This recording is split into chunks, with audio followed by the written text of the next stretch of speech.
Bonsoir, bienvenue.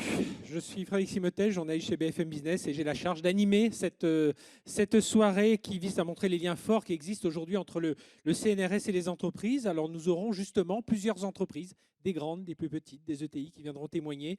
Mais tout de suite pour rentrer dans le vif du sujet, merci d'accueillir Antoine Petit, président directeur général du CNRS.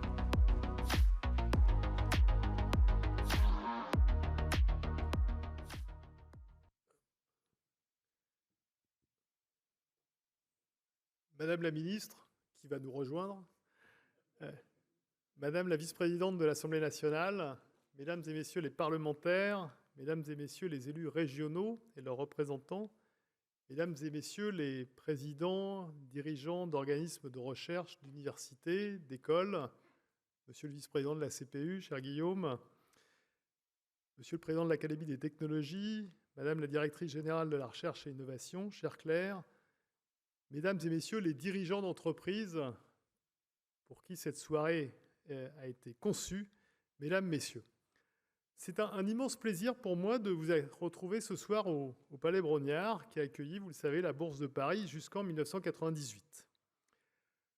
Vous savez probablement que le CNRS est rentré au CAC 40 il y a maintenant 3 semaines. Je vois qu'il y en a qui n'avaient pas perçu ça. En fait, il n'est pas directement rentré au CAC 40, mais il est rentré au CAC 40 via Eurofins Scientifique, qui est en fait issu des travaux d'un couple de chercheurs nantais, un laboratoire commun entre l'Université de Nantes et le CNRS. Et donc, 35 ans après, je veux dire que le CNRS n'y est plus pour grand-chose, Eurofins Scientifique est rentré en bourse. Et je crois que c'est aussi une belle histoire. On a coutume de s'émerveiller devant les belles histoires étrangères. Je pense que nous avons aussi dans notre pays de belles histoires. Et le fait de nous retrouver ici, Palais Brongniart, est symboliquement important pour un événement qui, je l'ai dit, est dédié à nos entreprises partenaires. Et le fait que cet événement puisse se dérouler dans l'ancien poumon de l'activité financière de notre pays est un symbole fort. Vous le savez, la mission première du CNRS, c'est de faire de la recherche fondamentale, de faire progresser le front de la connaissance. Ce que vous savez peut-être moins, c'est qu'à sa création, en 1939, il y a 82 ans, pour être très précis, le CNRS a été créé le 19 octobre 1939. Et pour ceux d'entre vous qui sont férus d'histoire, c'est donc quelques semaines après la déclaration de guerre à l'Allemagne. Et pourquoi le CNRS a été créé? Alors, c'était la suite d'une réflexion qui avait démarré sous le Front populaire, mais c'était aussi l'idée que la science devait avoir aussi pour mission de contribuer à l'effort de guerre. Et en fait, dès sa création, il y a eu des liens très forts entre le CNRS et l'industrie, via notamment le Centre de recherche scientifique, industrielle et maritime de Marseille, ou du laboratoire construit par Louis Néel à Grenoble. Puis en 1945, le CNRS a pleinement participé à la reconstruction de notre pays en collaborant déjà étroitement avec des entreprises. C'est ainsi que le laboratoire des hautes tensions du professeur Potenier travaillait de concert avec la nouvelle entreprise publique EDF, fondée en avril 1946, ou que le laboratoire de physique du froid réalisait les essais de réfrigérateurs ménagers. Ce petit rappel aux origines de notre organisme résonne aujourd'hui avec le contexte politique et économique de notre pays, qui vient donc de lancer un ambitieux plan d'investissement pour accompagner les transitions de nos secteurs d'excellence et positionner la France sur une trajectoire d'indépendance environnementale, industrielle, technologique, sanitaire et culturelle. Et la science est appelée à jouer un rôle déterminant dans ce plan France 2030. Chers amis industriels et entrepreneurs, le CNRS, plus important organisme de recherche européen, est l'un des moteurs de la croissance nationale, en lien étroit, comme toujours, avec ses partenaires académiques, les universités, les grandes écoles, représentant ainsi l'ensemble de la recherche française. Le CNRS a été, est et restera à vos côtés pour accompagner à la fois vos projets d'innovation, mais aussi vos transitions structurelles auxquelles les entreprises sont confrontées et votre développement pour mieux affronter la compétition mondiale. Nous serons et nous sommes et serons avec vous pour développer de nouvelles technologies de rupture. L'innovation et la R&D sont, vous le savez mieux que moi, des éléments clés pour permettre la pérennité et la croissance de vos entreprises. Nous serons encore là aussi pour aider à la souveraineté française dans des domaines stratégiques comme la santé, l'énergie, la mobilité ou l'intelligence artificielle. Les récents programmes et équipements prioritaires de recherche, les PEPR pour utiliser un acronyme, financés par le secrétariat général à la politique d'investissement dans le cadre du PIA 4, s'inscrivent notamment dans des stratégies, ceux qui s'inscrivent dans des stratégies d'accélération de filières industrielles. Donc ces PEPR qui ont été lancés récemment par le gouvernement via le SGPI, sont au cœur de ces stratégies qui placent au fond la recherche comme un rouage essentiel du développement économique national. Ces PEPR visent à construire ou à consolider un leadership français dans des domaines scientifiques extrêmement variés. Je ne vais pas vous citer la vingtaine de domaines qui ont été identifiés, mais juste pour vous montrer la variété des sujets, on a des PEPR sur le quantique, la cybersécurité, l'hydrogène, la 5G, ou encore les liens entre éducation et numérique. Tous susceptibles d'être liés à une transformation technologique, économique ou sociétale majeure pour notre avenir. Le CNRS, qui est donc porteur ou coporteur avec d'autres organismes de recherche et des universités de ces nouveaux dispositifs, s'engage à mettre au service du progrès technologique et économique, et donc à votre service, les résultats attendus de ces ambitieux programmes de recherche si prioritaires pour notre nation. Tout cela est rendu possible grâce aux travaux conduits en amont sur des sujets de sciences fondamentales et réalisés au sein de nos plus de 1000 laboratoires, en France et à l'étranger, partagés avec nos partenaires académiques. Nous disposons de meilleurs scientifiques, français et non français. On parle souvent du brain drain, mais rappelons-nous qu'il y a aussi des chercheurs étrangers qui font le choix de la France et de l'Europe. Nous disposons des meilleurs scientifiques qui travaillent dans tous les champs de la connaissance, accumulent du savoir et savent détecter les futurs enjeux technologiques. Nous savons mobiliser nos expertises et nos compétences scientifiques mondialement reconnues pour contribuer au renforcement des entreprises. Bref, nous savons mettre nos résultats au service du progrès économique et social. Et ce ne sont pas que des mots, les chiffres parlent également. Vous le savez, nous célébrons ce soir le 200e laboratoire commun en activité avec une entreprise. Nous avons aussi célébré l'an dernier, de façon moins visible, Covid oblige, la 1500e start-up issue des laboratoires, encore une fois, que nous avons en commun avec les universités et les écoles.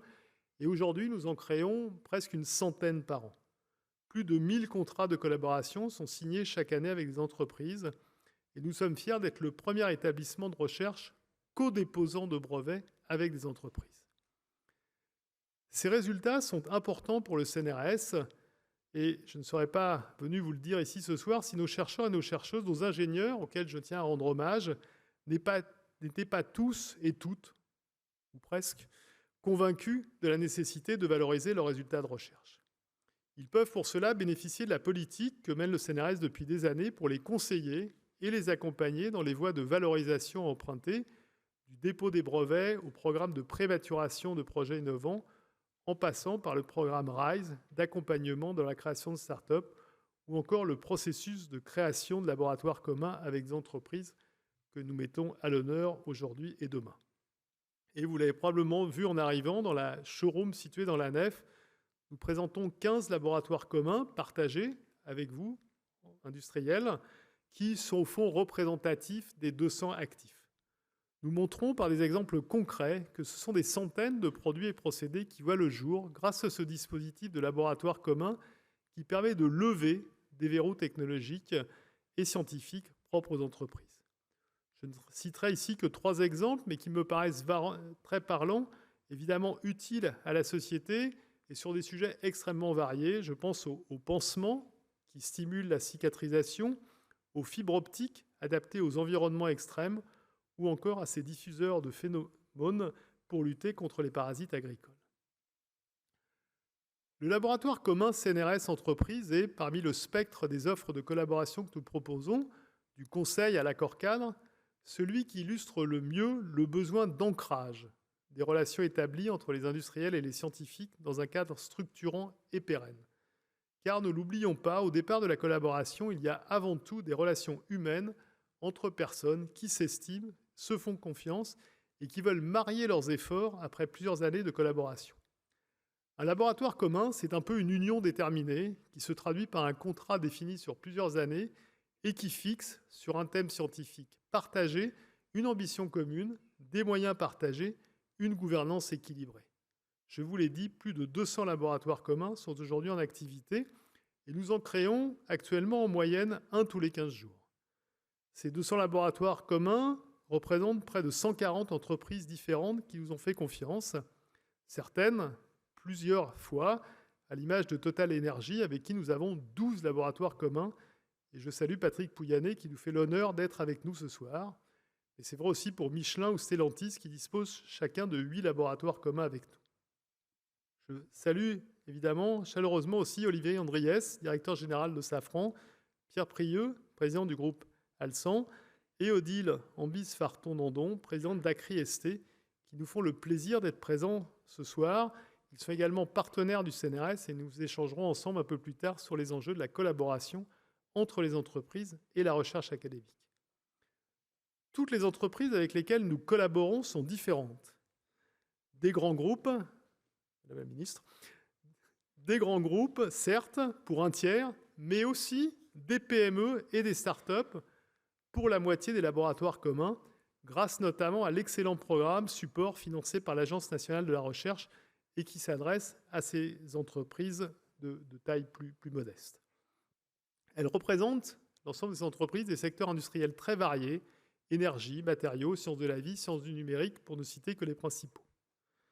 Sachez aussi qu'il se fait dans ces laboratoires communs de la très belle recherche fondamentale. Sans aller jusqu'à prendre l'exemple d'Albert Fert, qui a reçu son prix Nobel sur la base des travaux qu'il a réalisés dans le cadre d'une structure commune que nous partageons depuis des années avec Thales, nous pouvons nous réjouir du fait que plus de 700 publications scientifiques sont issues chaque année des travaux conduits par ces laboratoires communs, de même qu'environ 80 brevets par an. Et puisque ce soir, nous voulions célébrer j'ai le grand plaisir de vous annoncer que le 200e laboratoire commun est le centre de résonance magnétique pour les matériaux et l'énergie, le CR2ME, je vous ai dit, on aime bien les acronymes, que le CNRS et l'Université de Lille viennent tout juste de créer avec Total Energy. Ce laboratoire commun aura pour objectif de caractériser, d'un point de vue chimique, de nouveaux matériaux plus durables appliqués au secteur de l'énergie, avec notamment des applications importantes dans le domaine des batteries. Et pour nous en dire un peu plus sur ce LabCom, et plus largement sur sa vision des relations entre entreprises et monde académique, j'invite donc Patrick Pouyanné, président-directeur général de Total Energy, à me rejoindre sur scène. Et j'invite aussi notre ministre Frédérique Vidal, ministre de l'Enseignement supérieur, de la Recherche et de l'Innovation, à nous rejoindre pour remettre ce trophée. Merci. Alors Antoine, venez au milieu de la scène et Antoine, il faut attraper le trophée.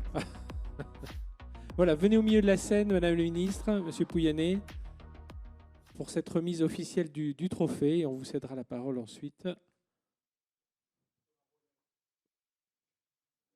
Voilà, donc on peut applaudir pour ce trophée.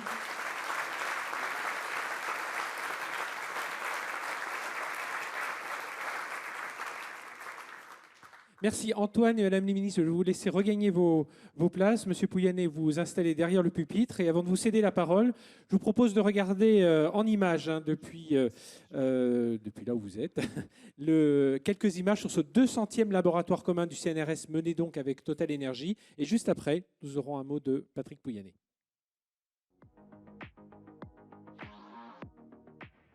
Le 200e laboratoire commun, c'est le CR2ME, qui est un laboratoire commun avec Total Energy.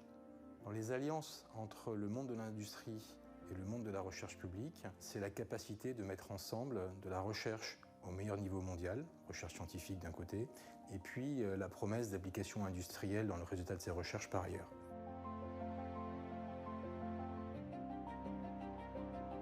Ce laboratoire commun s'inscrit parfaitement dans l'évolution de notre compagnie vers une compagnie multi-énergie, Total Énergie, qui place en priorité le développement des énergies renouvelables, de l'électricité, et qui place le développement durable au cœur de sa stratégie. Le CR2ME est le fruit d'une dizaine d'années de collaboration académique entre l'unité de recherche LASIR et les différentes R&D lines et filiales de Total Energy. La création de ce laboratoire commun va nous permettre de mutualiser à la fois les moyens humains et les équipements au service de deux thématiques principales de recherche qui sont donc le recyclage, la réactivité et la durabilité, et 2, l'électrochimie et le stockage de l'énergie. Alors, le projet scientifique du CR2ME, en fait, s'appuie sur une technique analytique qui est la résonance paramagnétique électronique, petite sœur jumelle de la résonance magnétique nucléaire, qui va nous permettre, en fait, de sonder la matière et de regarder les propriétés des matériaux qui possèdent des électrons célibataires non appariés. À partir de là, on pourra développer 3 axes qui sont la durabilité des matériaux, qui sont la mobilité électrique et les nouveaux matériaux pour l'énergie.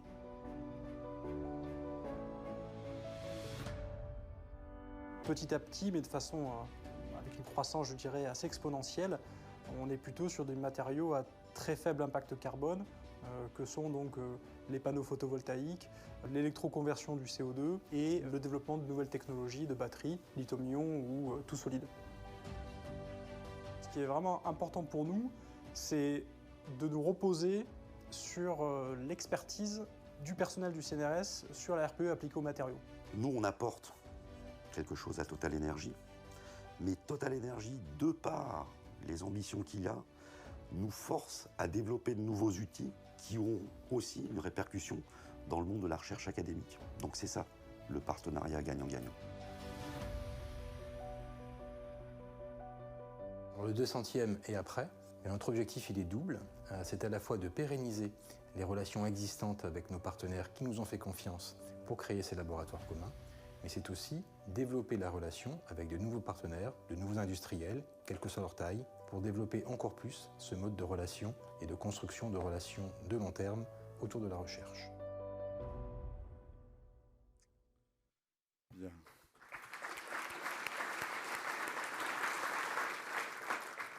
Madame la ministre, Monsieur le Président, Directeur général du CNRS, cher Antoine Petit, chers collègues, Mesdames et Messieurs, je me demandais comment j'allais faire pour vous parler du CR2ME. Ils l'ont fait beaucoup mieux que moi, donc je ne vais pas insister sur ce sujet, mais je voulais d'abord vous dire que je suis très honoré d'être parmi vous ce soir au nom de Total Energy et de recevoir ce trophée. En fait, mes équipes le reçoivent, je le reçois au nom de mes équipes, pour ce 200e laboratoire commun entre le CNRS et une entreprise.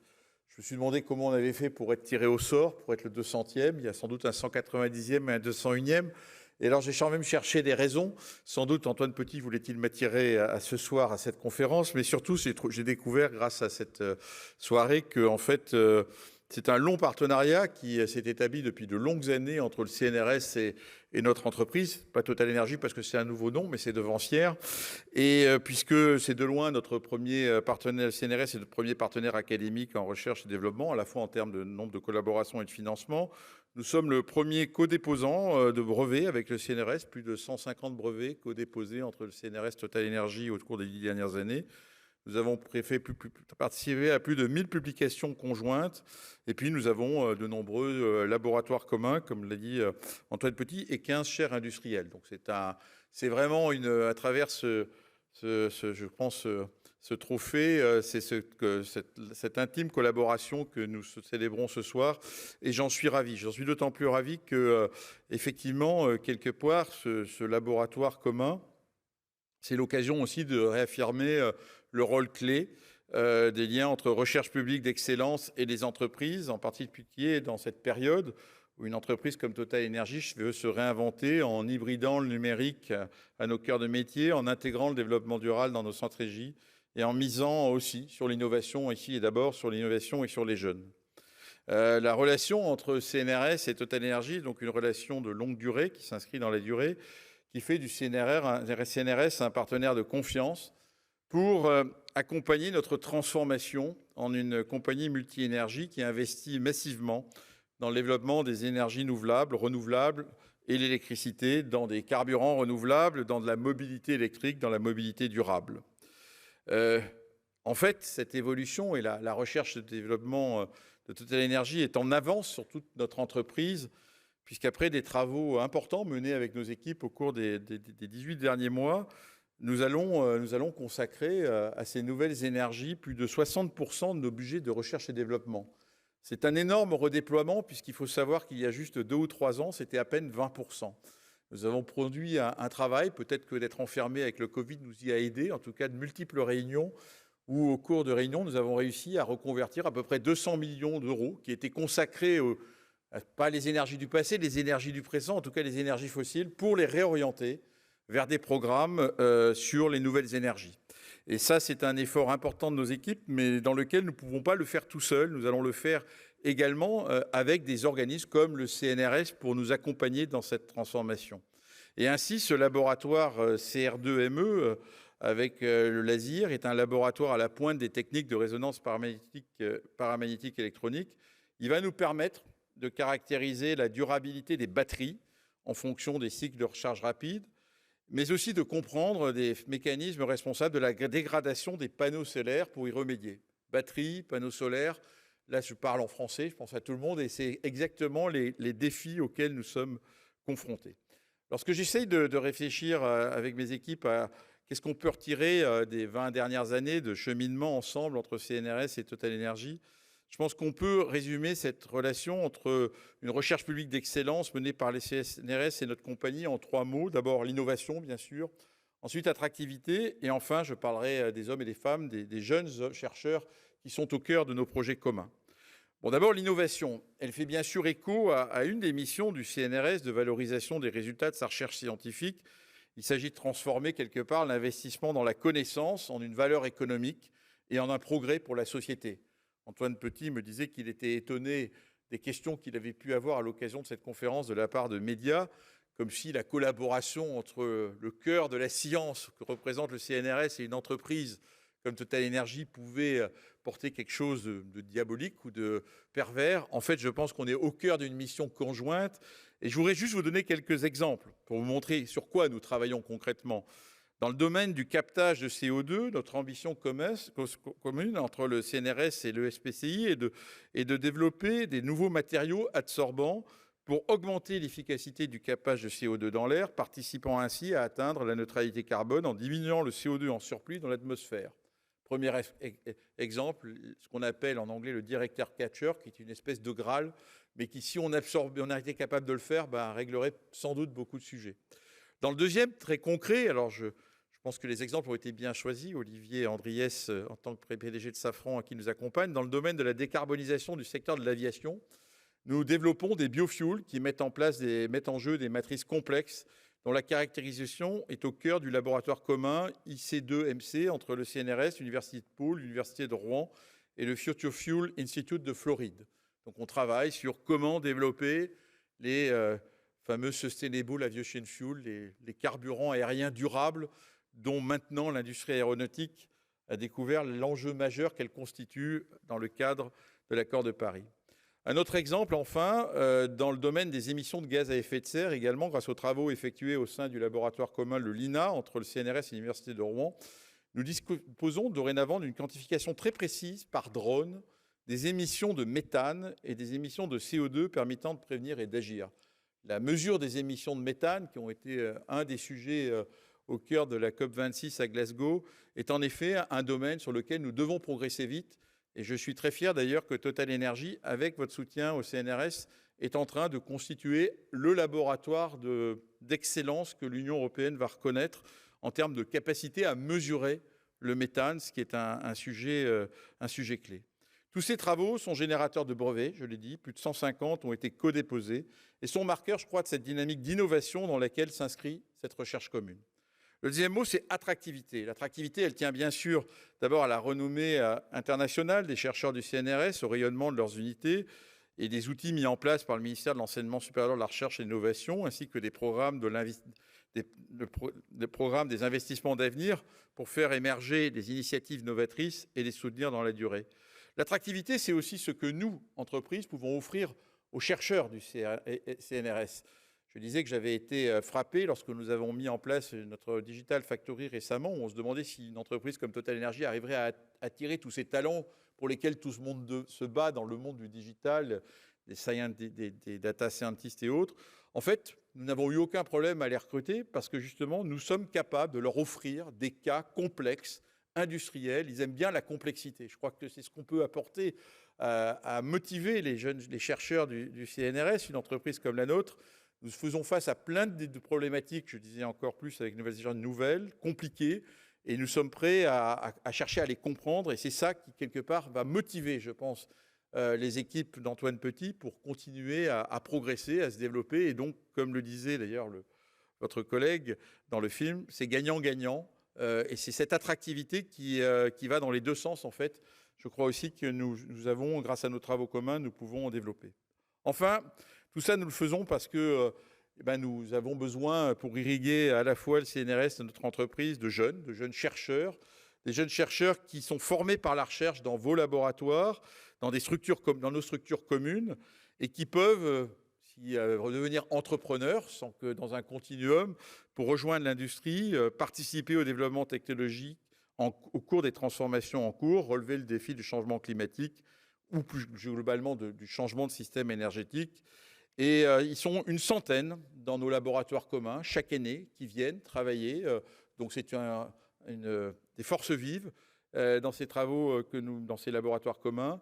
Et d'ailleurs, fait exemple, il se trouve que nous sommes en train de recruter 100 jeunes chercheurs en 2021-2022, notamment pour irriguer nos futures implantations sur le plateau de Saclay, dédiées à nos recherches avec nos partenaires sur les énergies renouvelables, les nouvelles mobilités et le développement durable.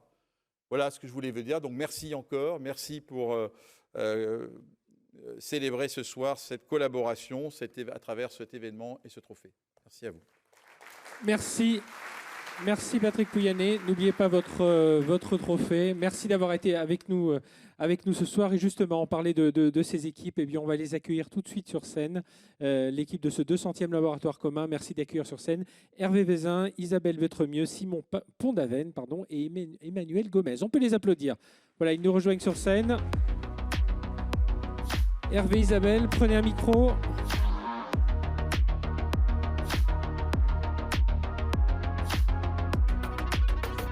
Voilà, avancez-vous. Marche. Hervé, je vous cède la parole. Bon, bonjour à tous. Je suis très honoré d'être là pour ce 200e laboratoire commun. Effectivement, je ne pensais pas être forcément le 200e. Je voulais rebondir sur ce qu'avait dit le PDG, Patrick Pouyanné. Effectivement, pour moi, c'est tous les jours de réaliser des défis, qu'on m'impose des challenges, aussi bien dans le monde académique, avec mon collègue Didier Gourier qui est là, mais maintenant au niveau industriel. Et c'est vrai que voilà, ce laboratoire commun, je donnerai la parole à Isabelle, qui en expliquera un peu plus la genèse et le pourquoi au niveau de Total Energy. Mais si j'avais un slogan pour les prochaines années au niveau de ce laboratoire commun, ça serait dépasser les frontières pour une énergie meilleure. Isabelle, je te passe la parole. Merci Hervé. Donc là, en fait, on est 4 sur scène. On pourrait peut-être être un peu plus nombreux. Ce qu'on voulait exprimer, c'est que ce laboratoire commun, il s'est créé et c'est vraiment une aventure d'équipe. Et qu'avant qu'on arrive à créer un laboratoire commun, il a fallu qu'on apprenne à se connaître, qu'on se fasse confiance et qu'on ait envie de travailler ensemble. Et donc, en fait, je vais un peu expliquer quelle a été notre démarche, mais très rapidement, parce que beaucoup de choses ont déjà été dites. Donc, comme l'a dit Hervé, derrière le labo commun, il y a une technique analytique incroyable, la RPE.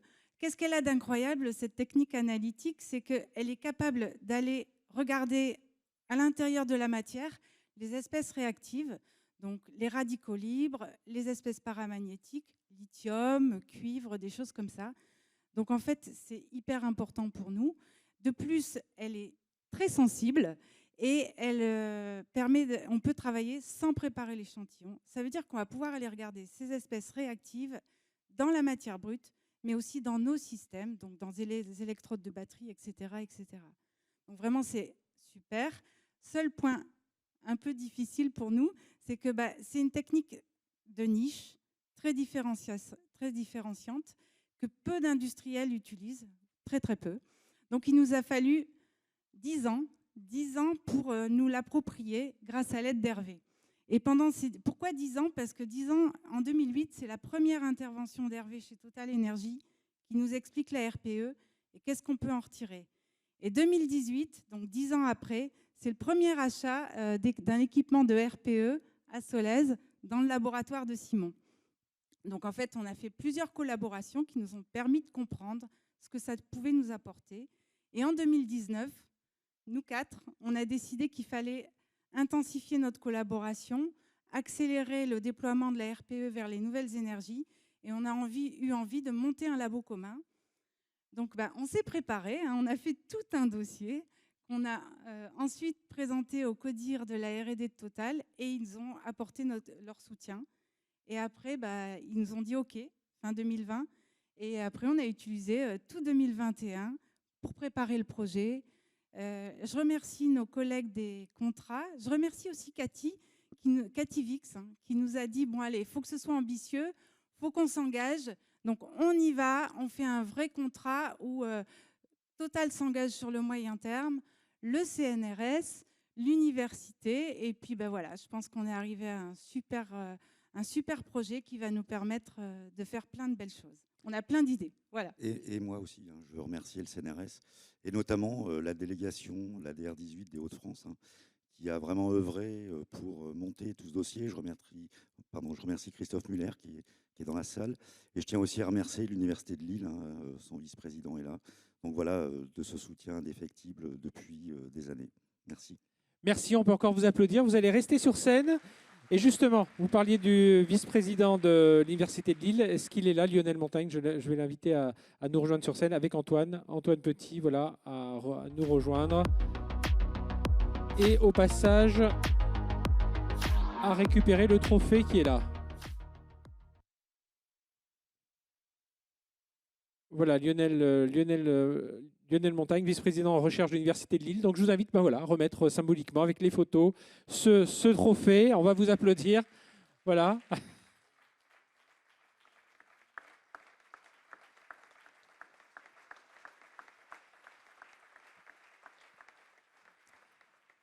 Et Lionel, je vous invite, alors, soit un micro aux mains, soit vous mettre au pupitre pour nous dire quelques mots. Oui, alors juste quelques mots pour vous dire combien l'Université de Lille est heureuse de participer à ce projet. Il y a eu beaucoup de choses qui ont été dites très justes par les différents intervenants. Je voudrais peut-être ajouter que le fait que cette collaboration elle existe aussi parce que, alors il y a des talents qui sont présents, comme on l'a dit, mais il y a aussi des instruments exceptionnels qui sont le fruit d'investissements depuis plus d'une vingtaine d'années au travers notamment des CPER. Et ces instruments sont partagés au niveau d'une infrastructure de recherche nationale. C'est vraiment quelque chose qui est extrêmement important pour partager ces instruments entre les différents chercheurs et aussi donc, de les partager avec nos partenaires industriels. Et on en est très heureux. Merci.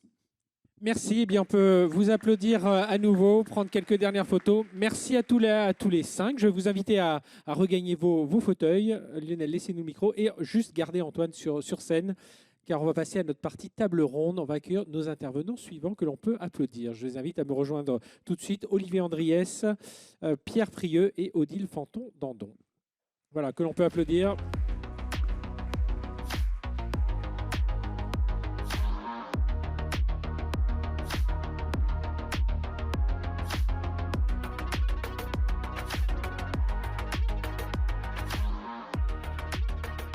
Voilà, peut-être laisser Odile au milieu, Pierre, Olivier. Voilà, installez-vous.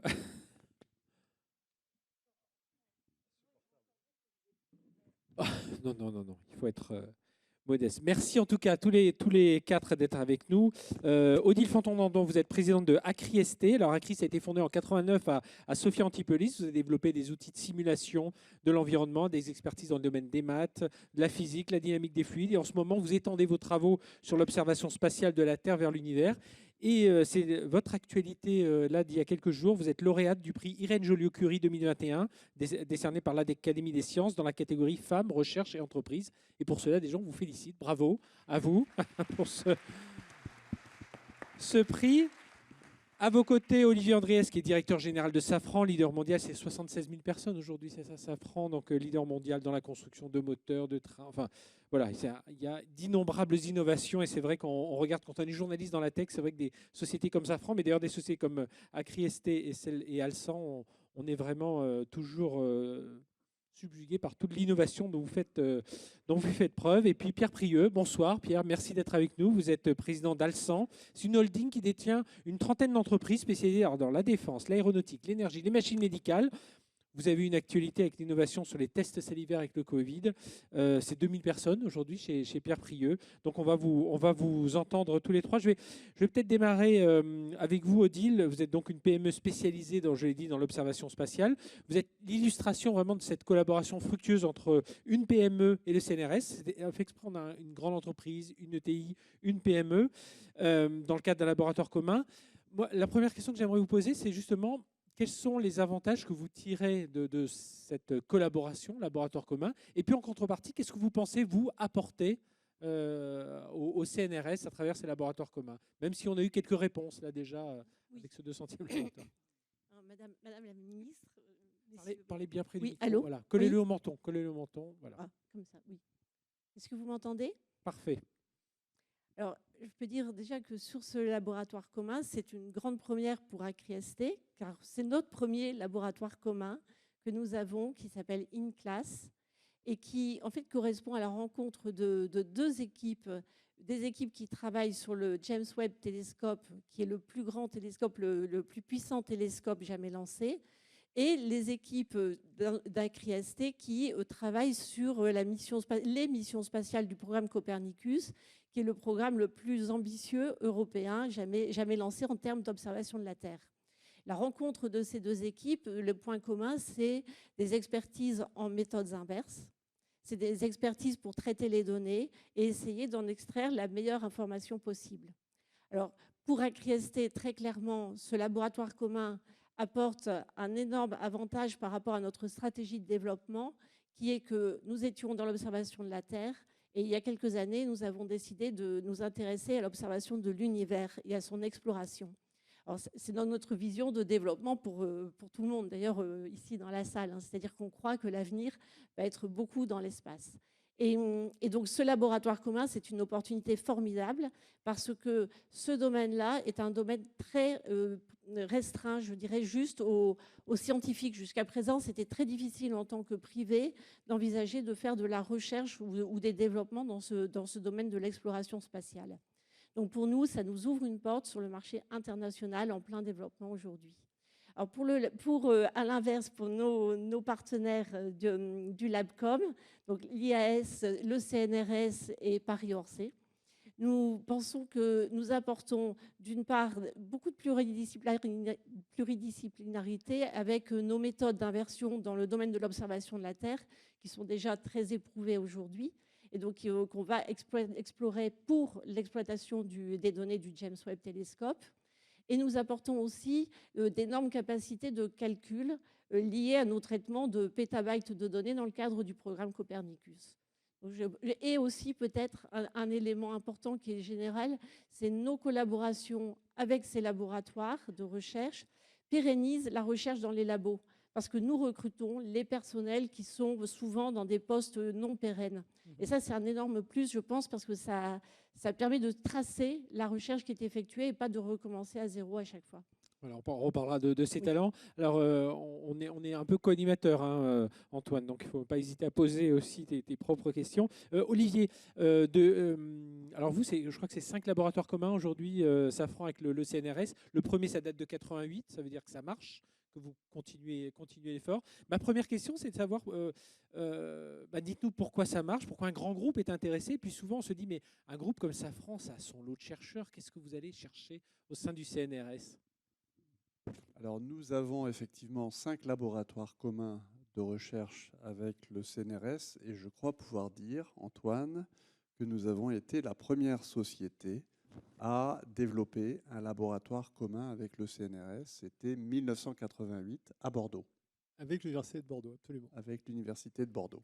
Donc le laboratoire des composites thermostructuraux. Et ce laboratoire, donc, qui a été créé en 1988, est un laboratoire qui nous a permis en fait de travailler sur un matériau carbone qu'on appelle aujourd'hui le SEB Carb 4, qui est un matériau de rupture qui nous a permis de développer des freins carbone pour les avions. Auparavant, les avions freinaient avec des freins acier et nous avons été, Safran, la première société au monde à introduire ce qu'on appelle des freins carbone pour les avions.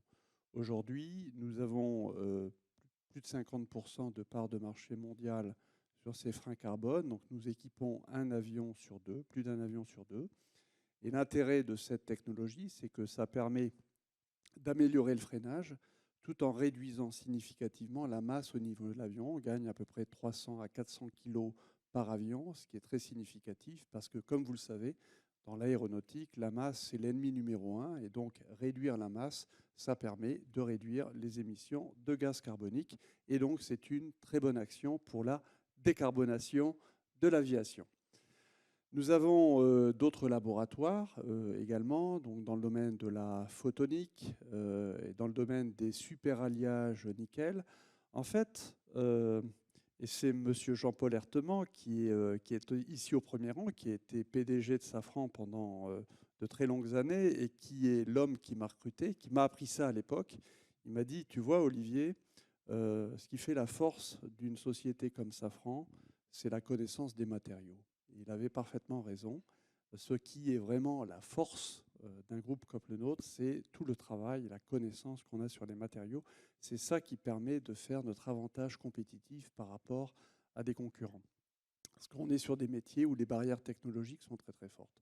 Alors quel est l'intérêt pour un groupe comme le nôtre de travailler avec le CNRS? C'est précisément que cette connaissance approfondie des matériaux, ça commence par de la recherche fondamentale et par oui, une connaissance scientifique de la matière, en fait. D'ailleurs, ce que j'ai retrouvé dans ce qui a été dit tout à l'heure sur le laboratoire commun avec Total me fait exactement penser à ce qui se passe dans nos laboratoires communs avec le CNRS. Donc, c'est cette connaissance des matériaux. Nous avons une vision des applications potentielles. On s'inscrit sur le temps long. Il faut à peu près 20 ans entre le travail que l'on fait au départ de recherche fondamentale avec le CNRS, par exemple, et puis la mise sur le marché d'un produit. Il faut à peu près 20 ans. Donc c'est un travail de très très longue haleine. Ce que je voulais dire aussi, c'est que ces laboratoires communs se font sur nos territoires. On a des laboratoires communs, on a parlé de Bordeaux, on en a un à Poitiers, sur l'optronique et la photonique. On en a un également à Limoges sur les superalliages nickel. Et ça permet d'ancrer nos activités de développement sur les territoires. Et autour des activités de développement, ça ne fait que renforcer également nos activités industrielles sur les territoires. Et donc, je suis absolument convaincu que cette coopération entre la recherche publique qu'incarne le CNRS et la recherche privée qu'un groupe comme le nôtre peut incarner, c'est un élément fondamental de l'attractivité des territoires et de la localisation d'activités industrielles sur le territoire français. Le fait que ces laboratoires du CNRS soient un peu partout dans nos départements, tout comme nos sites industriels et nos équipes de développement, c'est un élément très très important d'ancrage. Pierre Frieux, justement, beaucoup de choses résonnent dans tout ce qui a été dit, résonnent en vous, j'imagine, dans tout ce qui a été dit là. Pour vous, qu'est-ce qui vous a motivé donc, chez Alsan pour, voilà, dans différents, vous avez un laboratoire commun avec le CNRS, mais aussi d'autres travaux. Et voilà, nous dire un peu en tant qu'industriel, parce que vous êtes une passerelle un peu entre ces centres de recherche et la réalisation industrielle, hein, c'est ça? Oui, nous sommes un petit groupe qui aime faire des choses difficiles. Parfois jugées impossibles, dans beaucoup de domaines, avec parfois d'ailleurs des technologies qui se croisent, c'est-à-dire de manière étonnante. Dans le domaine médical, nous avons, il y a quelques années, décidé de produire des ensembles permettant aux petites unités, par exemple des CHU, d'avoir leur propre système de production de radioéléments à la demande. Radioéléments, c'est des éléments dans lesquels il y a des atomes radioactifs qui permettent évidemment ensuite de positionner éventuellement des tumeurs. Et à partir de ce moment-là, de manière, pour dire la vérité, un peu imprudente, ou peut-être faudrait-il dire totalement imprudente, mais enfin bon, on a décidé d'aller plus loin dans tout ce qui est diagnostic. Voilà. Alors nous, on sait faire quelque chose, on a aussi quelques ingénieurs et docteurs, dont on avoir approximativement 500. On est rentré dans les diagnostics par la voie des accélérateurs de particules. Vous voyez, bon, très bien.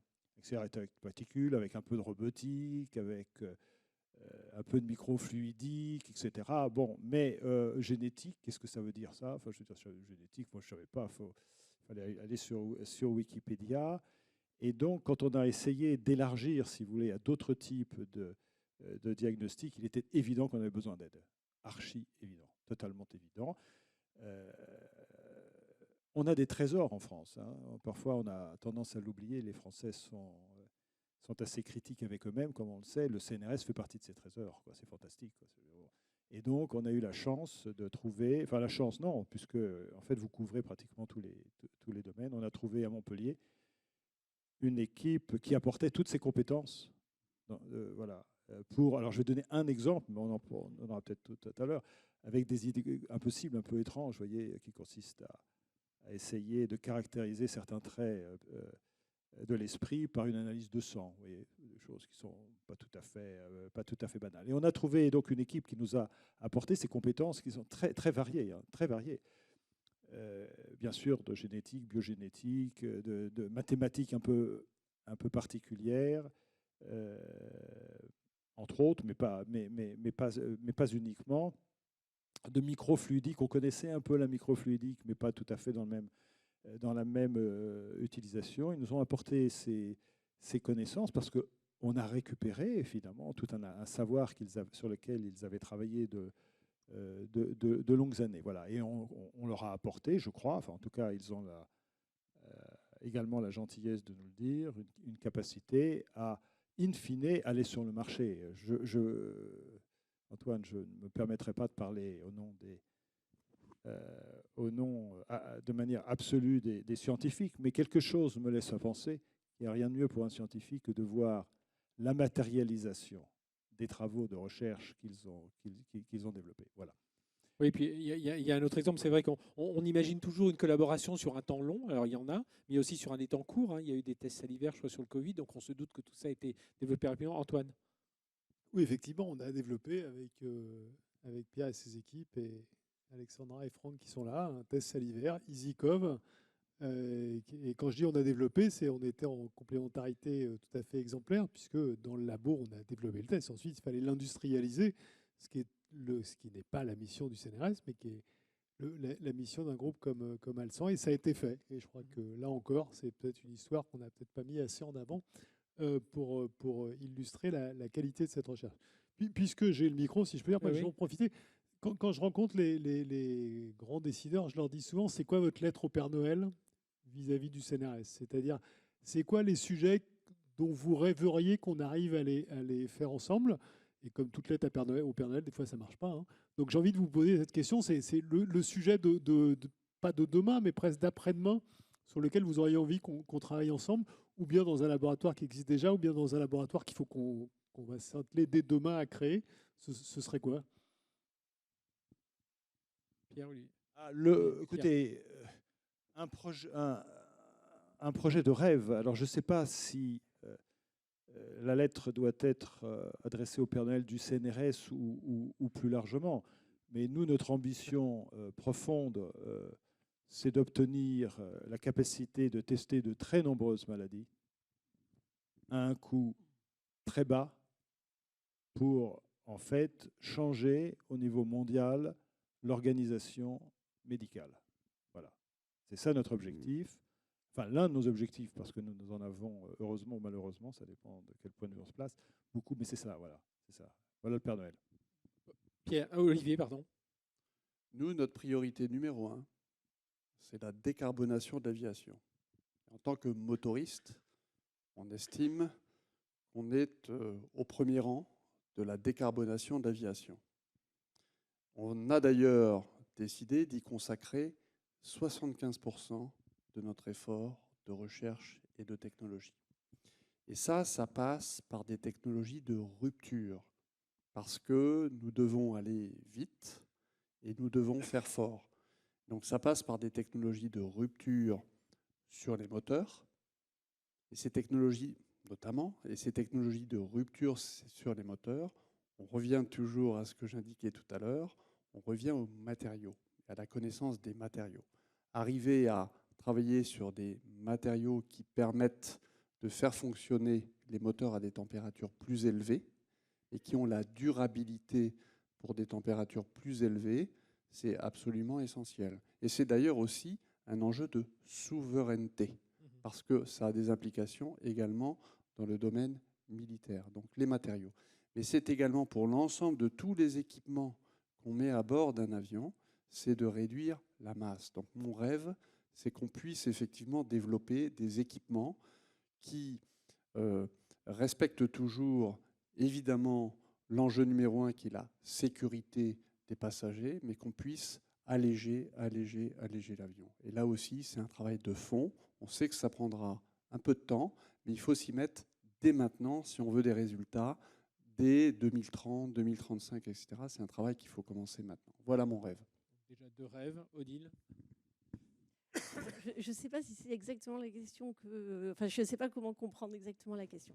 Parce que si la question, c'est ma projection de ce qui pourrait être bien, que faire dans les prochaines années avec le CNRS et dans une voie un peu nouvelle, je dirais que je rêve d'industrialiser tout ce qui est fait aujourd'hui dans le nouvel âge spatial, c'est-à-dire tout ce qui est miniaturisation, tout ce qui est... Et là, ça serait multi-équipe, c'est-à-dire pas qu'une seule équipe. Parce qu'en fait, on a de très longs partenariats depuis des années avec certains laboratoires, comme par exemple l'Atmos, qui doit être présent aussi dans la salle aujourd'hui, avec qui on pourrait bien sûr envisager de faire ce genre de choses, mais l'idée, ça serait de pouvoir en fait fédérer au travers de multiples laboratoires. Et cette partie-là, elle est peut-être moins facile à faire naturellement parce que, plusieurs fois ça a été dit ce soir, tout se construit sur les années, sur une relation un peu intuitu persona, un peu, voilà, ça ne se fait pas sur un coin de table, ça ne se fait pas très brutalement. Et si demain on dit, bon, ben moi je veux contacter plein de laboratoires du CNRS qui, eux, sont en train de travailler sur de la miniaturisation de capteurs, des missions spatiales futures, comment faire pour même y accéder? Vous voyez, on est encore trop petit pour connaître tout le monde, partout. Donc l'espèce d'information qui nous permettrait plus facilement d'être mis en relation avec une confiance qui serait tout de suite établie, ça, c'est ma lettre au Père Noël. Parce que la confiance, elle se crée sur la durée. Et sinon, comment faire pour la faire plus rapidement dans un monde qui bouge plus vite que les durées nécessaires pour acquérir la confiance? Antoine, justement, quelques réponses. C'est vrai que souvent, on ne voit pas assez, enfin, on voit le scénario sur de holding avec plein de laboratoires alors, et tous ces partenariats. Et on se dit que, enfin, j'imagine, quand on est industriel, on est un peu dans son créneau, dans son centre de recherche. Et on n'imagine pas faire appel au CNRS, mais pour des domaines qui peuvent être complètement à 180 degrés. Oui, je crois que c'est une des forces du CNRS, ça a été dit, c'est de couvrir l'ensemble du territoire. Donc, nous sommes en partenariat quotidien, je l'ai déjà dit, avec les universités et les écoles, mais c'est vrai que les universités et les écoles connaissent parfaitement bien leur écosystème régional, mais forcément moins bien ce qui se passe à l'autre bout de la France, alors qu'un industriel, lui, va être intéressé par travailler avec les meilleurs laboratoires sur un sujet donné, je veux dire, quelle que soit leur localisation géographique. Et je crois que c'est un des apports que peut avoir le CNRS, c'est effectivement de pouvoir dire, voilà, vous avez l'habitude de travailler avec sur tel laboratoire sur tel sujet. Pour cet autre sujet, eh bien, les compétences qui nous semblent les meilleures, elles sont peut-être à l'autre bout de la France. Et je crois que c'est ça qui est aussi le rôle des organismes nationaux. C'est de finalement, en complémentarité des universités et des écoles, d'être capable d'avoir ce regard un peu global. Et c'est un peu, moi, le message que j'ai envie de faire passer ce soir. C'est-à-dire que J'invite tous les industriels, qu'ils soient petits ou grands, et là j'insiste là-dessus. On a un exemple d'ailleurs ce soir. On travaille, on l'a dit tout à l'heure, mais dans les 200 laboratoires communs, il y en a en fait à peu près la moitié avec des grands groupes et des ETI. L'autre moitié, c'est avec des PME, voire des toutes petites entreprises. Et ça prouve bien que tout le monde peut travailler avec le CNRS. Donc on n'est pas non plus une société de service. Si vous avez une problématique pendant 3 mois ou 6 mois, c'est pas nous. Mais si vous avez un sujet plus long terme, on sera ravis d'essayer d'identifier les compétences. Et je crois. Pardon, et de rappeler qu'il n'y a pas que les laboratoires communs, il y a les accords cadres, il y a les recherches en thèse, enfin, voilà, il y a absolument. collaboration. Ce qui est le plus important, et ça a été dit par les collègues de Lille, c'est la confiance. Je pense qu'il faut qu'il y ait des relations de confiance qui s'instaurent. Ces relations humaines sont essentielles. Et ensuite, on trouve la bonne modalité. Ça peut être le laboratoire commun, ça peut être un projet européen, ça peut être un projet financé par l'ANR. J'ai envie de dire, peu importe. La vraie question, c'est de trouver, la confiance, et puis 2, évidemment, un sujet d'intérêt partagé sur lesquels qui est challenging, ça a été dit par plusieurs personnes. Qu'est-ce qui motive aujourd'hui les chercheurs et les chercheuses? C'est les jolis problèmes, les jolies questions scientifiques. Il faut toujours avoir ça à l'esprit. Mais je crois que le monde industriel, le monde économique regorge de jolies questions scientifiques difficiles, comme ça a déjà été dit. Et c'est comme ça qu'on arrive à construire des relations qui s'inscrivent dans la durée. Et comment faire justement pour être plus proactif auprès de ces entreprises de la part du CNRS? Alors ça, être proactif des entreprises, je crois que c'est un problème qui nous concerne globalement. C'est vrai qu'on a une structuration qui est riche de l'enseignement supérieur et de la recherche. Mais pour citer un exemple qui montre clairement qu'on essaie d'aller plus loin, dans le cadre de la loi de programmation de la recherche, qui a été portée par notre ministre, il y a la mise en place de pôles universitaires d'innovation.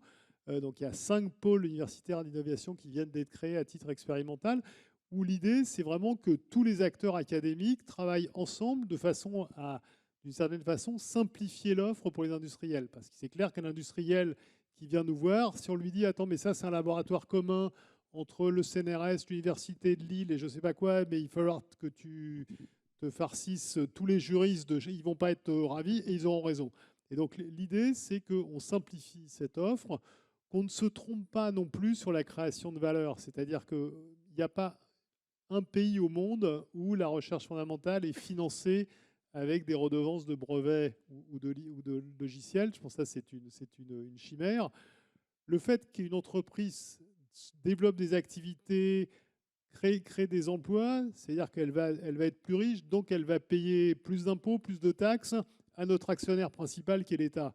Et je pense que le retour vers le CNRS ou vers la recherche académique, il faut plus l'imaginer à moyen-long terme via ce mode-là qu'un retour direct, parce que sinon, si on fait du trop court-termisme, on va aller à l'encontre du but recherché, qui est quand même, encore une fois, de permettre de créer des innovations de rupture, de créer de la valeur et des emplois. Pierre, justement, quand on est une entreprise, on se lance dans des travaux de recherche. Comment on s'imprègne, comment on se dit qu'on va endosser les risques sur les travaux? Enfin, voilà, quelle est cette notion de risque? Comment vous la voyez? Écoutez, permettez-moi de ne pas tout à fait répondre à votre question. Bon. Un préalable, je parle pour nous, mais je pense que c'est le cas d'autres personnes. La vue que nous avons de l'histoire du monde est que les chercheurs, qui avant s'appelaient souvent des savants d'ailleurs, les termes ont changé, presque à l'identique, mais pas tout à fait, ont un rôle essentiel. Voilà. Donc on respecte la recherche profondément, et à titre personnel, je l'aime, si vous voulez. C'est-à-dire qu'il y a, et c'est vrai, une relation affective que, je crois, les chercheurs sentent. Voilà. Donc, si vous voulez, à partir de maintenant, je vais répondre à votre question, on rentre dans une histoire commune, si vous voulez. On est solidaires, vous savez, on est ensemble sur un bateau, et on sait très bien, que dans la traversée, eh bien, il y aura des moments agréables, il fera beau, le vent sera agréable, et puis de temps à autre, des moments difficiles. Il faut assumer ces risques. Il faut savoir aussi qu'assez fréquemment, on ne trouve pas ce qu'on cherche. Hein, il faut être souple. Il faut évidemment, comme le disait Olivier, avoir une vue à long terme. Hein, dans tes métiers, c'est très long, mais dans le métier du médical, vous le savez, les processus sont très...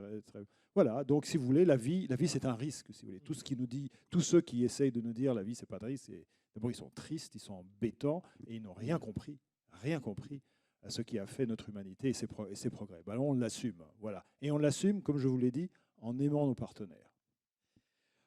Olivier, justement, parlons aussi des points d'amélioration. Si on a parlé, là, il y a les rêves portés, mais aujourd'hui, pour vous, quels sont quelques irritants ou quelques points d'amélioration qu'il faudra apporter dans les relations que vous pouvez avoir entre grandes entreprises et CNRS? Alors, on imagine de l'administratif, certainement, ça s'améliore et voilà, ça s'améliore avec le temps. Mais voilà, quels sont pour vous les mots qui vous viennent? D'abord, force est de constater que le CNRS est capable de faire des laboratoires communs et des partenariats publics-privés. On l'a vu avec toute la richesse qui a été évoquée aujourd'hui. Donc, je pense qu'il faut avoir une vision positive des choses. Maintenant, comme toujours, il y a des voies d'amélioration. On a quelques exemples de coopération du même genre à l'étranger. J'en ai une en tête, c'est la coopération qu'on a avec l'Université de Montréal, notamment sur ce qu'on appelle les matériaux composites, et composites en tissé 3D, qui est un sujet important aussi sur les aubes de soufflantes de nos moteurs. C'est peut-être un peu plus d'agilité, voilà. Mais c'est un peu plus d'agilité, notamment au démarrage, et surtout dans des contextes où, et c'est souvent le cas avec le CNRS, les laboratoires dont on parle, les laboratoires communs dont on parle, il y a souvent une université ou une école d'ingénieurs qui est associée, et ça peut créer un petit peu de complexité. Mais Antoine l'a très bien dit tout à l'heure, je pense que le CNRS en est parfaitement conscient, et je pense qu'il y a une volonté d'aller de l'avant, mais c'est peut-être le petit message, c'est un peu plus d'agilité. Odile ? Oui, je crois que j'ai rien à rajouter. Je pense que c'est tout à fait la même chose, vécu au même niveau. Pierre ? Oui, écoutez, je ne suis pas un laudateur professionnel. Hein. Ceux qui me connaissent savent que je suis plutôt classé dans les critiques un peu systématiques. Mais nous avons, comme tu l'as dit Antoine, nous avons traversé une expérience toute particulière avec la mise au point de ce test anti-Covid salivaire où ensemble, on a été les premiers au monde à le mettre sur le marché.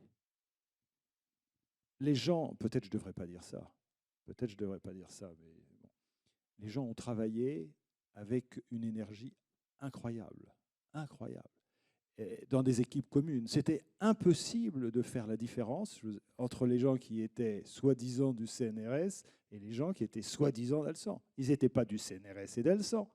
Ils étaient en fait une équipe commune pour essayer de régler un problème dont on pensait qu'il était utile à la communauté française et au-delà à la communauté humaine, si vous voulez. C'est-à-dire que cette petite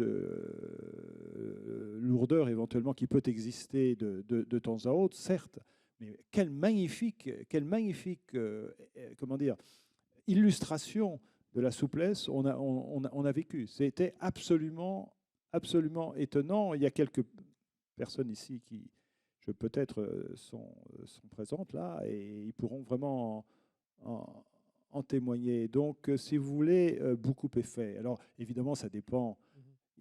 Tu dis 1000 à peu près laboratoires. J'imagine évidemment que les laboratoires sont influencés par la qualité et la personnalité des gens qui y sont, évidemment. Mais de temps à autre, ça marche fantastiquement bien. Voilà, je voulais juste le dire. Oui, je pense qu'il faut, Pierre a raison, il faut voir le verre vraiment, il est plus qu'à moitié plein. Rappelons-nous moi, quand j'ai commencé ma carrière, certes c'était il y a longtemps, soyez pas désagréable, mais la recherche académique regardait quand même la recherche industrielle de façon un peu moyenne, on va dire. Hein. Et Olivier l'a rappelé, le premier labo commun, c'est 88, c'est-à-dire 50 ans quand même après la création du CNRS. Alors même si le CNRS, comme je l'ai rappelé, au début a été créé avec cette idée de servir la société, le lien avec le secteur industriel a pendant certaines bonnes parties, un grand nombre d'années, été un petit peu limité. Je crois que depuis, on a vraiment changé. Il reste des choses à améliorer. Je pense qu'effectivement, dans les premières relations, avoir une agilité plus forte, est quelque chose qui est important. Mais encore une fois, je tiens vraiment à dire qu'on travaille, je crois, main dans la main avec les universités et les écoles pour faire en sorte que l'offre que nous faisons aux industriels, elle soit la plus efficace possible.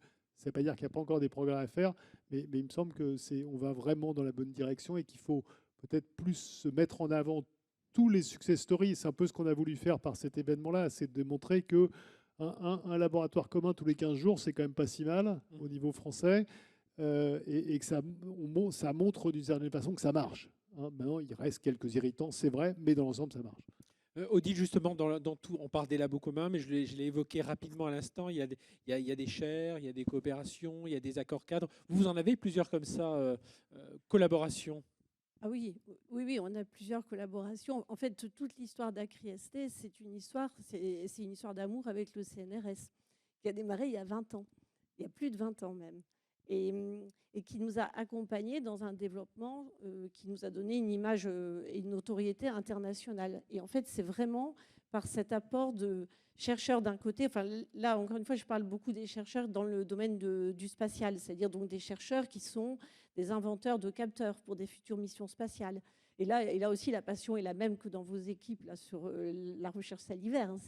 Ils sont, au moment où on lance un satellite et qu'on a une mission spatiale qui est unique au monde, je peux vous promettre que tout le monde est sur le pont et tout le monde est jour et nuit à suivre les premières données et à s'assurer que finalement l'idée de départ se retrouve vérifiée et validée par le vécu, quoi, finalement. Et là, on est tous ensemble sur le même pont. Donc, dans ce contexte-là, nous avons établi de nombreux accords de partenariat, plusieurs contrats cadres signés avec des laboratoires comme le LATMOS, déjà cité. Donc, plutôt précédemment, c'était le service d'aéronomie même. Donc, un laboratoire unique même au monde dans toute la partie atmosphère. Un contrat cadre aussi signé avec le laboratoire d'océanographie de Villefranche, donc c'est encore une fois CNRS et Sorbonne Université. Un contrat cadre signé aussi avec l'Océan, pareil, aussi CNRS et Université, Sorbonne Université. Des thèses, plus de 45 thèses, des thèses qui ont atterri parfois au CNRS et puis parfois qui sont revenus chez nous, donc dans notre bercail, des échanges de professeurs. On a des anciens de chez nous qui sont maintenant à Laval, au Canada. Donc vous voyez, des échanges aussi internationaux, pas que franco-français. Donc tout un ensemble de financements divers et variés qui permet de dire que ACRI-ST a un développement intimement lié, je dirais, à des collaborations, je dirais, très fructueuses avec le CNRS. En tout cas, sur le plan scientifique, sans aucun doute. Olivier, surtout, j'imagine aussi Safran de multiples partenariats. Vous travaillez aussi, Safran, aussi, comme les autres, mais avec d'autres entités à l'international de recherche. Est-ce qu'il y a des bonnes pratiques à aller chercher dans des laboratoires, avec des coopérations que vous auriez à l'étranger? Une bonne expérience qu'on a, je l'évoquais tout à l'heure, c'est avec l'Université de Montréal. Mais encore une fois, nous sommes ravis de la coopération qu'on a avec le CNRS. On est ravis. Et effectivement, Pierre l'a dit, et j'adhère totalement à ça, le fait de mettre ensemble des équipes qui ont des expertises différentes, mais complémentaires, autour d'une grande cause, en fait, à donner un lien avec une grande cause, c'est un moteur d'enthousiasme et de confiance absolument extraordinaire. Et c'est ça, à la fin des fins, qui compte. Oui. C'est ce qui se passe sur le terrain, c'est ce qui se passe entre les équipes, c'est ça le moteur. Et c'est de ça dont nous nous réjouissons parce qu'on a vu les résultats. Alors justement, je vais poser la question à Pierre, parce que j'ai peut-être de mauvaises lectures, mais moi, quand je préparais un peu cette table ronde, mais là, on est entre nous, donc on peut se poser les questions. Pierre, j'ai lu quelque part en disant, mais avec ces collaborations, il peut y avoir, mais vous y répondez déjà, des entreprises qui viennent un peu, je vais employer un terme un peu dur, un peu piller ce que font les chercheurs. Voilà, quelle est votre réaction par rapport à ça? Ma réaction, c'est la suivante. Si vous êtes Monsieur Hydrogène et que vous rencontrez Madame Oxygène pour faire de l'eau, est-ce que c'est l'hydrogène qui pille l'oxygène? Est-ce que c'est l'oxygène qui pille l'hydrogène? Donc évidemment, cette question n'a aucun sens. Il y a simplement complémentarité. Chacun apporte ce qu'il doit apporter. Sur le long terme, il faut que ça soit, je dirais, équilibré. Hein. C'est équilibré, mais équilibré au sens global. Hein. Tu soulignais tout à fait tout à l'heure avec fort justesse, avec une hauteur de vue, les mouvements financiers qui peuvent se produire. Il faut que, si chacun apporte sa contribution, ce qui est nécessaire, la question du pillage ne se pose même pas. Vous voyez, c'est simplement en termes de synergie qu'on doit aborder la situation. Enfin, je le pense en tout cas comme ceci. Olivier, on trouve cet équilibre justement aussi Oui, on le trouve totalement, bien entendu, y compris lorsqu'on dépose des brevets en commun, bien entendu. Un point de vigilance, c'est lorsque une entreprise, alors qu'on a créé un laboratoire commun, une entreprise concurrente vient frapper à la porte pour essayer de pouvoir bénéficier des travaux qu'on a déjà développés en commun. C'est un point de vigilance, mais ça, je pense que tout le monde en est conscient, et au premier chef, le CNRS. Antoine, Oui, on est très vigilant à ça. Après, juste une remarque un peu générale, parce que ce soir, on fête le laboratoire commun. Personne n'a jamais dit ou pensé que toute la recherche du CNRS devait être en lien avec le secteur industriel. Il est clair qu'on a de la recherche avancée des connaissances dont les implications seront peut-être pour demain, après-demain ou après-après-demain. Rappelons-nous, là, depuis maintenant 2 ans, on parle beaucoup d'ARN messager. ARN messager, c'est Jacob et Monod, 1961, prix Nobel en 1965. Je pense qu'ils n'imaginaient pas bien que 60 ans après, ça serait à l'origine des vaccins. Et donc, je crois que ce qui est important pour le CNRS, c'est de conduire une recherche fondamentale au meilleur niveau international, que ce soit autour de grands enjeux sociaux comme le réchauffement climatique, la transition énergétique ou des dimensions comme celle-là, mais aussi d'avoir de la recherche fondamentale avec les partenaires industriels. Et c'est ça que nous faisons. Je voudrais vraiment insister là-dessus. C'est les sujets que nos équipes construisent avec leurs partenaires industriels sont des sujets de recherche fondamentale intéressants. Et j'en veux pour preuve le fait que, je vais peut-être en décevoir certains, au contraire, mais tout PDG du CNRS que je suis, si je vais voir un chercheur du CNRS pour lui expliquer ce qu'il doit faire, c'est la meilleure façon pour qu'il fasse autre chose. Et donc, la raison pour laquelle nos chercheurs travaillent avec leurs collègues industriels, on l'a déjà dit, mais c'est parce que sont issus de problématiques industrielles des jolis projets de recherche qui sont challenging, comme on dit en français, et qui vont pousser les gens à aller plus loin encore. Et donc c'est ça qui me semble essentiel, c'est qu'on arrive à identifier ça. Mais ces problèmes peuvent être issus, encore une fois, juste de l'avancée des connaissances, et c'est essentiel, de problématiques liées à des grands enjeux sociaux, mais aussi, et c'est un peu le message qu'on veut faire passer ce soir, de problématiques industrielles ou économiques. Bien, merci. Puis on voit cette agilité. Hein. Je crois qu'on a eu ce témoignage avec ces 3 témoins et avec Antoine, cette agilité dont chacun doit faire preuve. On pouvait remercier tous les 4, vous applaudir à nouveau. Merci d'avoir partagé avec nous ces témoignages. Vous pourrez d'ailleurs, à l'issue, je vais céder la parole à Frédérique Vidal dans un instant, vous pourrez d'ailleurs, à l'issue du discours de Madame la Ministre, bien à l'étage, pendant le cocktail, voilà, il y a une quinzaine de démonstrations de laboratoires communs, donc vous pourrez voir jusqu'où vont toutes ces collaborations. Et justement, en clôture de cet événement, merci d'accueillir Frédérique Vidal, ministre de l'Enseignement supérieur, de la Recherche et de l'Innovation.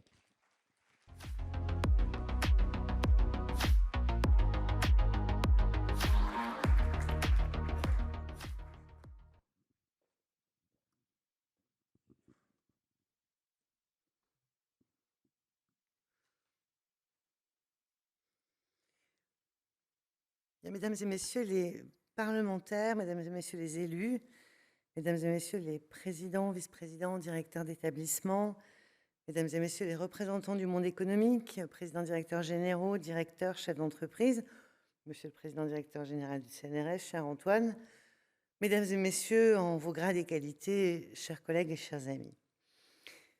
Parmi les forces qui permettent à une société d'avancer, il y en a une qui est discrète, qui est insaisissable, dont on a beaucoup entendu parler ce soir néanmoins, parce qu'elle est probablement plus indispensable encore que les autres, c'est la confiance. La confiance, c'est en réalité la sève des démocraties, la sève de notre contrat social, la sève de notre prospérité économique, Et le gouvernement n'a eu de cesse, au cours de ce quinquennat, de restaurer cette confiance dans les institutions, dans le destin européen et dans notre potentiel d'innovation. La politique que j'ai conduite avec vous depuis 2017 n'a pas eu d'autre boussole. Les plans nationaux pour la science ouverte, l'approfondissement de l'autonomie des universités au travers des ordonnances sur les regroupements, les mises en place de dialogues stratégiques, les nouveaux outils de recrutement de ressources humaines, les moyens et les outils divers mis en place par la loi de programmation, tout cela n'avait qu'un but, ne témoignait que d'une volonté: donner les clés de leur réussite, les clés de leur avenir, les clés de leur destinée aux établissements, aux territoires, aux femmes et aux hommes qui sont au service de la connaissance. Et si j'ai pris sans hésiter le parti de la confiance, c'est parce que rien de grand ne s'accomplit sans confiance, si je voulais paraphraser Hegel. Ce pari de la confiance, c'est aussi celui qui est au cœur des laboratoires communs entre recherche publique et entreprise. Et c'est pourquoi je suis vraiment très heureuse d'être avec vous ce soir pour célébrer cet objet phare de notre recherche partenariale à l'occasion de la création du 200e laboratoire commun entre une entreprise et une unité mixte dont le CNRS assure l'une des tutelles, dans la majorité des cas, avec une université ou une école, comme Antoine le rappelait. À l'APCOM, ça ne jaillit pas de nulle part, ça a été dit et rappelé. Ça n'est pas le fruit d'une génération spontanée, c'est avant tout une belle histoire. Une histoire à l'origine de laquelle il y a une rencontre, il y a des liens humains, ça a été aussi rappelé, qui se nouent, qui forment le terreau de collaboration fructueuse. Et puis, il y a cette fameuse confiance qui grandit, jusqu'à ce que finalement, le laboratoire et l'entreprise décident de sauter le pas, de s'ouvrir l'un à l'autre en partageant des moyens, des équipements, en dévoilant l'un sa feuille de route technologique, l'autre ses trésors d'expertise pour avancer vers un objectif commun. Et ça a été rappelé tout à l'heure, on l'a vu dans cette période de crise et on le voit lorsqu'il y a cette passion commune, cette envie commune, eh bien effectivement on a une équipe dont les gens, je crois, ne se demandent plus qui est leur employeur ou qui les paye, mais c'est le projet qui va passer avant tout. Et donc, à l'APCOM, c'est à la fois l'officialisation d'une relation de longue date, mais c'est aussi un engagement nouveau au service d'une stratégie partagée. C'est aussi, au-delà d'une belle histoire, un mariage de raisons qui profite à chacun des partenaires. Et ça aussi, je crois que ça a été dit. La recherche y trouve de nouvelles questions, l'accès à des équipements industriels de pointe, la complexité des questions posées. Quant à l'entreprise, elle y gagne l'un des ingrédients les plus précieux de la course à l'innovation. Elle y gagne, contrairement à ce qu'on pourrait penser, du temps. Parce qu'en accédant à une connaissance et à une expertise qui se sont construites sur parfois des générations de chercheurs, de techniciens, d'ingénieurs, eh bien l'entreprise, elle gagne du temps sur ses concurrents. Ce 200e laboratoire commun du CNRS est la parfaite illustration de ce pari gagnant de la confiance. Il est, ça a été rappelé, le fruit de plusieurs années de collaboration entre le LASIR, le laboratoire lillois de spectroscopie pour les interactions, la réactivité et l'environnement, et Total Energy. Le centre de résonance magnétique électronique pour les matériaux et l'énergie va accompagner le groupe dans son ambition d'être un leader des énergies nouvelles en développant de nouveaux matériaux plus durables grâce à l'expertise de l'unité sur la résonance paramagnétique électronique. Car le LabCom, c'est aussi et c'est surtout un espace unique de création, d'innovation et de dialogue. La recherche et l'entrepreneuriat ne sont pas, comme on se plaît à les caricaturer parfois, deux langues étrangères. Ce sont bien davantage des langues voisines qui ont suffisamment de mots en partage pour que leurs locuteurs se comprennent, mais aussi suffisamment de différences, de nuances pour interpeller l'oreille et bousculer les schémas de pensée. Finalement, inviter chacun à sortir du cadre. Et ça, c'est bien souvent le premier pas de l'innovation. Le LabCom, c'est donc le lieu idéal pour débrouiller les contresens, les faux amis, s'accorder sur des définitions communes, je pense notamment aux notions de délai, de performance ou de budget, tirer parti de toute la polysémie de leur vocabulaire commun pour innover. Quand la prise de risque scientifique se combine à la prise de risque entrepreneuriale, alors, je crois sincèrement, tout devient possible. Et il suffit pour s'en convaincre de se pencher sur le destin de quelques-uns des LabCom du CNRS. Grâce à ces outils, ces LabCom, l'entreprise Manoir Industrie a pu mettre au point un alliage innovant qui représente 1/3 de sa production de tubes de vapocraquage. Itasca Consultant a doublé son chiffre d'affaires sur la modélisation des milieux géologiques fracturés. Perkin-Elmer, Sysbio BioEssai, a fourni à l'industrie pharmaceutique plus de 100 millions de tests pour détecter et étudier les récepteurs couplés aux protéines G. Amplitude Laser Group est devenu le leader mondial de la fabrication des lasers femtosecondes et Safran Céramique, le leader mondial du freinage aéronautique. Ça nous a été rappelé tout à l'heure.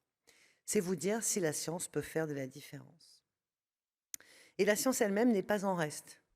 Bien sûr, par les publications, par les brevets, par les logiciels déposés, par les thèses qui, pour certaines d'entre elles, se font sous la forme de thèses CIFRE, ça a été rappelé tout à l'heure, par même un prix Nobel, celui d'Albert Fert, qui a découvert la magnétorésistance géante et qui a développé ses recherches sur la spinotronique dans le cadre d'une collaboration pérennisée entre une unité mixte de physique, CNRS et Thales. On parle souvent de la science et de l'innovation jusqu'à l'industrie de manière linéaire. On a la science amont, on a le développement aval, on a le marché encore un peu plus loin, on numérote les TRL.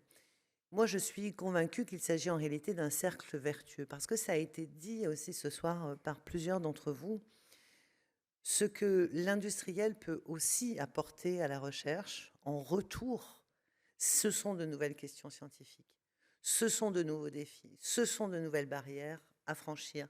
C'est la complexité de la question industrielle qui peut être posée, et ce sont avant toute chose de merveilleuses questions de recherche que l'industriel, en retour, amène au laboratoire. Et c'est pour cela que je préfère souvent parler du cercle vertueux de l'innovation que simplement d'une chaîne de TRL. Et puis, je voudrais aussi partager avec vous une conviction, c'est qu'il y a un autre grand gagnant à cette union entre la recherche et l'entreprise, et ce grand gagnant, c'est la société. Toutes les innovations qui sortent des LabCom portent des solutions aux grands défis contemporains. Le monde de demain se bâtira avec des polymères durables qui sont en gestation actuellement dans des laboratoires communs entre Michelin et l'Institut de chimie de Clermont-Ferrand, avec des capteurs créés conjointement par EDF et le LASI pour contrôler la qualité de l'air, avec des appareils électriques plus performants grâce au logiciel Flux, issu de la longue collaboration d'Alter et du laboratoire de génie électronique de Grenoble, avec les véhicules autonomes qui embarqueront les logiciels créés au Civalab, commun au groupe Renault et au laboratoire EDIASIC. Autrement dit, le LabCom est un outil qui a fait ses preuves et qui a trouvé son marché. Il est plébiscité tant par la recherche publique que par les entreprises. Et je tiens à saluer l'engagement pionnier du CNRS sur ce sujet et revenir sur ce qu'a dit Antoine. Évidemment, ce n'est pas toutes les forces du CNRS qui sont engagées dans les LabCom, mais aujourd'hui, ces LabCom représentent 12% des unités dont le CNRS assure une tutelle. Et c'est cette dynamique qui fait qu'aujourd'hui, effectivement, il se crée un LabCom tous les 15 jours. Le laboratoire commun est aujourd'hui un objet qui est bien implanté dans le paysage français sous des formes diverses. De nombreuses universités sont évidemment partenaires des LabCom du CNRS, d'autres organismes se sont aussi emparés du concept, comme INRIA avec ses Joint Labs ou ses Innovation Labs, comme INRAE avec ses laboratoires partenaires associés. Et l'ANR est venue donner un formidable coup d'accélérateur avec le programme LabCom. Du côté des entreprises, l'engouement est là aussi, et la présence ce soir de nombreux présidents directeurs généraux en témoigne. Les grands groupes qui se sont emparés en premier du dispositif, ça a été aussi rappelé, lui restent fidèles.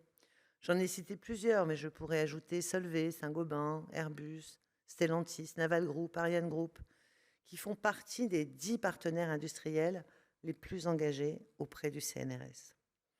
Et puis ces grands groupes, et c'est aussi important de le rappeler quand on connaît le tissu industriel de notre pays, ils ont été rejoints par des entreprises de toute taille. L'attractivité des laboratoires communs a largement dépassé le cercle historique des grands de l'industrie. Les 2/3 des laboratoires du CNRS se font avec des PME, des ETI, des TPE, et on a même, je crois, 12% de ces labcoms qui sont créés avec des startups. Preuve là encore que la recherche publique sait répondre à tous les besoins et stimuler la compétitivité de l'ensemble du tissu économique français. En 40 ans, le laboratoire commun s'est imposé comme la forme la plus aboutie et la plus intégrée de recherche partenariale. Ça a été un creuset d'innovation, de formation, de connaissances. Il a démontré sa capacité à approfondir les relations entre la recherche et l'entreprise et à rehausser leurs ambitions communes en les inscrivant, et là aussi ça a été dit et c'est essentiel, dans le temps long. D'ici 2025, le nombre de labcoms opérés par l'ANR sera multiplié par 2 grâce à la loi de programmation de la recherche. Ce saut quantitatif doit aussi permettre d'ouvrir le dispositif à de nouvelles entreprises, à de nouvelles communautés de recherche, et notamment en sciences humaines et sociales. Je crois profondément que sa philosophie doit essaimer aussi bien au-delà du partenariat traditionnel public-privé. Des laboratoires communs entre 2 institutions publiques peuvent aussi être des espaces inédits d'innovation sociétale, politique ou culturelle. Il faut, je crois aussi, en finir avec l'idée que l'innovation se limiterait à de l'innovation technologique. Nous devons aussi penser les usages. C'est un mouvement d'ensemble, de créativité, d'invention et surtout, et peut-être c'est là qu'il nous faut aussi renforcer la formation de nos étudiants, de prise de risque qui doit s'opérer. Au-delà de l'augmentation des labcoms, nous avons donc souhaité soutenir tout l'écosystème de la recherche partenariale grâce à la loi de programmation. D'autres dispositifs, comme les chaires industrielles, les instituts Carnot, vont aussi bénéficier d'une hausse progressive de leurs moyens. Mais l'une des leçons que nous pouvons tirer des labcoms, c'est que l'innovation se nourrit de proximité et d'incarnation. C'est la raison pour laquelle la programmation promeut l'émergence des pôles universitaires d'innovation, dont Antoine a parlé tout à l'heure, qui vont permettre sur un même site, d'abord de simplifier les contacts et d'avoir des points d'entrée uniques. Et je crois que vous avez été extrêmement gentil en ne mentionnant pas parfois cette difficulté d'avoir X interlocuteurs, alors que vous travaillez avec un labo, et que le nombre de tutelles de ce labo peut parfois être surprenant, qui va permettre de mélanger aussi les énergies des entrepreneurs, des chercheurs, des étudiants, des investisseurs, l'énergie du territoire aussi, parce que ça a été dit tout à l'heure par Patrick Pouyanné, et c'est évidemment aussi extrêmement important. Les usines, la réindustrialisation, ça doit être quelque chose qui concerne l'ensemble des territoires, et c'est important qu'on puisse porter cette innovation partout sur les territoires. L'ambition, elle est grande, je crois. L'ambition, c'est de faire vite et de faire simple. Finalement, c'est peut-être la plus grande ambition qu'on puisse avoir. La dynamique, elle est désormais pleinement lancée. Il y a quelques semaines, j'ai demandé à 5 établissements pilotes de préfigurer ces pôles universitaires d'innovation, simplement pour voir quel système fonctionnera le mieux en fonction de l'écosystème ambiant. Mais là encore, je suis sûre que procéder par essai-erreur et être capable de prendre des risques, c'est aussi le signe de la confiance que l'on peut avoir dans nos établissements. Voilà, mesdames et messieurs, vous l'avez compris, jamais la recherche partenariale n'aura bénéficié d'autant de moyens, d'autant de facilités, d'autant d'outils. Jamais elle n'aura travaillé en plus complète synergie avec la recherche fondamentale. Il ne faut pas opposer les recherches les unes aux autres. Je crois qu'il n'y a qu'en France qu'on s'amuse à mettre des qualificatifs après le mot recherche. Il n'appartient qu'à vous tous de vous emparer de tous ces outils, comme vous l'avez fait en investissant avec passion, avec ambition, avec audace les laboratoires communs. Je crois que c'est à cette condition que le génie industriel français pourra à nouveau s'épanouir, qu'il pourra rayonner, inventer, avec le concours de toutes ces forces créatives, une nouvelle façon finalement d'être au monde pour envisager l'avenir. Et je crois que c'est important avec confiance. Je vous remercie. Merci Madame la Ministre. Voilà, c'est ainsi que se termine cet événement. Merci encore à vous. Merci à tous les intervenants d'avoir joué le jeu de la table ronde, de Patrick Pouyanné. Voilà, c'est chacun de tous ceux qui sont venus ce soir. Nous vous attendons tout de suite. C'est juste derrière, juste au-dessus. Vous avez le cocktail et puis l'occasion de revenir justement sur ces 15 démonstrations, 15 illustrations de laboratoires communs entre le CNRS. Voilà, donc il vous reste à aller les découvrir. Excellente soirée. Merci de votre accueil.